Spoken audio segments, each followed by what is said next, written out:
Le Seigneur vous bénisse abondamment, alors qu'aujourd'hui c'est le jour de l'ascension de notre Seigneur Jésus-Christ. Je voulais lire un petit verset pour essayer de partager ça avec vous. Je vais d'abord prier.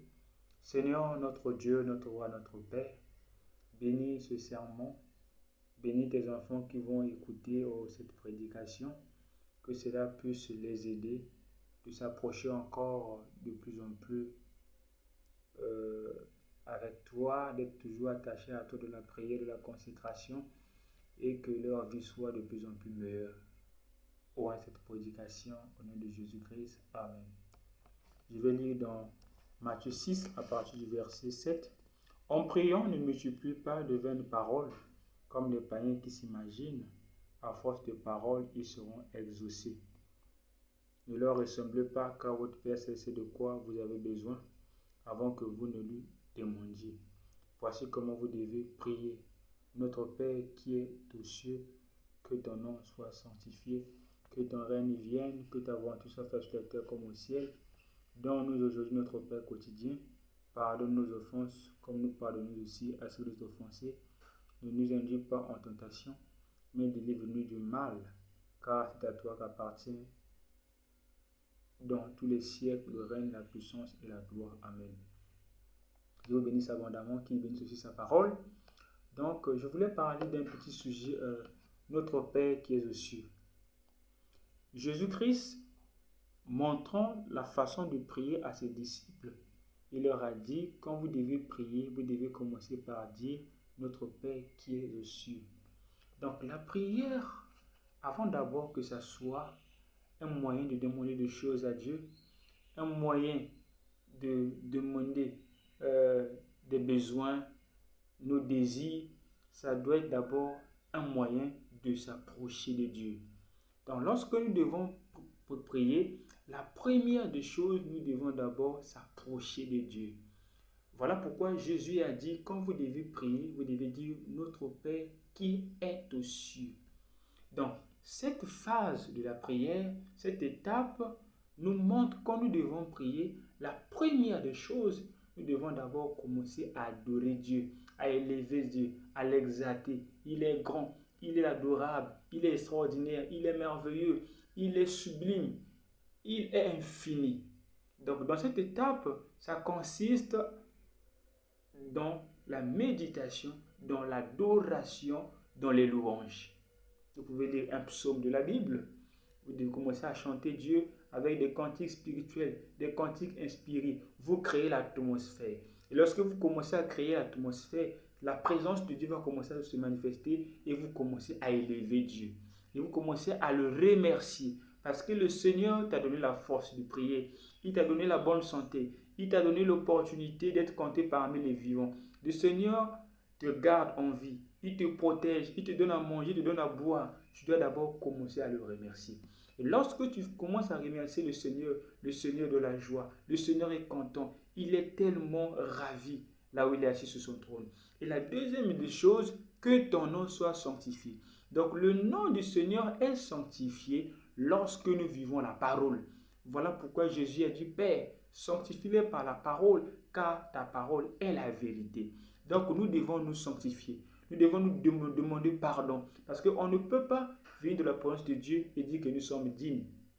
Quand nous venons de sa présence, nous sommes coupables parce que nous avons marché sur la terre, on a vu des choses, on a entendu, on a parlé des choses qui n'ont pas honoré l'Éternel. Voilà pourquoi nous devons d'abord se sanctifier.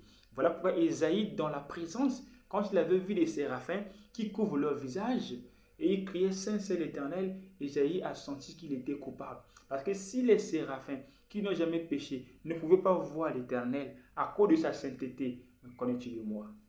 Vous voyez, donc la prière, la deuxième étape, c'est demander par le Seigneur que ton règne vienne. Le règne de Dieu ne consiste pas à boire. Le règne de Dieu, c'est le Saint-Esprit. C'est la justice de Dieu. Donc le règne de Dieu, c'est appelé le Saint-Esprit. Quand le Saint-Esprit arrive, il nous oint, il nous baptise. C'est là où vous allez voir la manifestation de l'Esprit commence à se produire en nous. Vous allez voir quand vous priez, vous demandez le Saint-Esprit, quand le Saint-Esprit descend, il commence à vous inspirer. Il commence à mettre même en vous les requêtes de prière pour prier pour vos frères.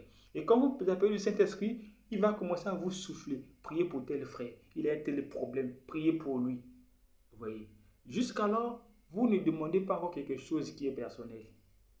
Vous vous approchez de Dieu en chantant, en adorant Dieu. Ça peut vous amener même à prier pendant 1 heure du temps, pendant 2 heures du temps. C'est le mot dans ces 3 étapes. Parce que vous allez d'abord commencer à adorer Dieu, à le louer, commencer à l'élever, l'exalter, commencer à prier. On parle de ce qu'il est, de sa grandeur. Vous commencez à vous sanctifier.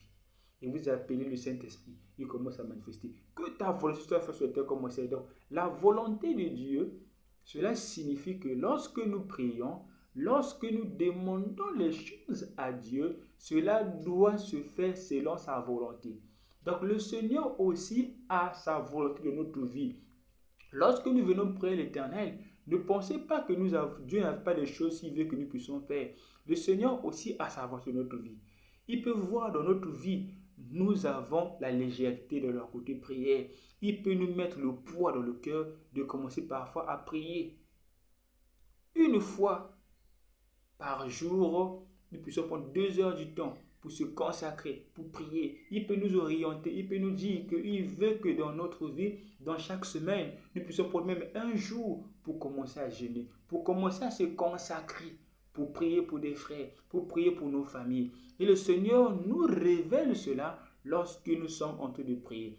Donne-nous notre pain quotidien. Le pain quotidien, c'est la requête. C'est la chose que nous avons besoin, que nous voulons que l'Éternel puisse nous donner. Et quand nous demandons quelque chose à Dieu, c'est toujours dans la volonté de Dieu. Parce que quand nous demandons des choses au Seigneur, le Seigneur nous donne des choses selon sa volonté. Tu peux demander parfois un travail. Le Seigneur, dans sa volonté, il sait que tu dois avoir le travail après 2 ans. Tu peux demander parfois le mariage.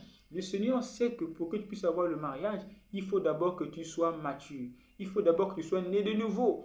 Voilà pourquoi le Seigneur ne te donnera pas ça. Le Seigneur va d'abord attendre jusqu'à ce que tu vas devenir mature. Tu sois capable de gérer.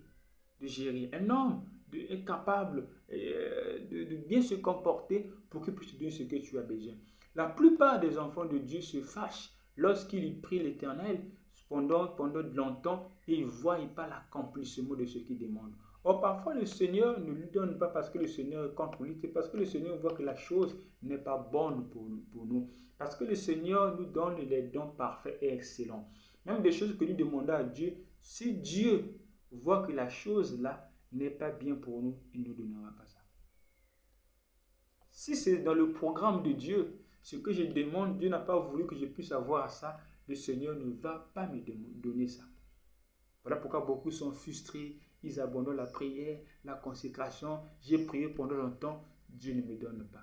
Alors que ce que tu demandes au Seigneur, dans le plan de Dieu, Dieu ne te voit pas avec cette chose. Il sait que si tu trouves cette chose, cela t'amènera des ennuis.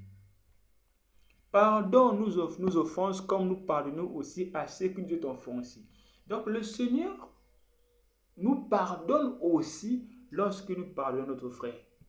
Aujourd'hui, les gens veulent que le Seigneur leur pardonne, mais ils sont dans les rancunes, les ennemis, il n'y a pas l'harmonie entre eux, il n'y a pas l'entente, ils ne se parlent pas avec son frère, avec sa soeur. Les gens sont avec des rancunes dans leur cœur, ils veulent que le Seigneur puisse leur exaucer. Ça ne marchera pas comme ça. Le Seigneur, il veut que tu puisses pardonner ton frère qui t'a offensé, de pardonner ta soeur. Au retour aussi, lorsque tu pries, il te pardonne aussi. Le Seigneur veut nous voir en communion avec lui. Et cette communion nécessite en nous une préparation. Voilà pourquoi les enfants d'Israël, lorsqu'ils voulaient écouter Dieu, Dieu a dit à travers Moïse qu'ils se sanctifient, qu'ils lavent leurs vêtements, qu'ils se purifient, qu'ils soient de leurs femmes, devaient leur parler à la montagne. Pourquoi? Parce que le Seigneur est saint. Il veut que son peuple soit saint. Donc la prière, c'est quelque chose de capital.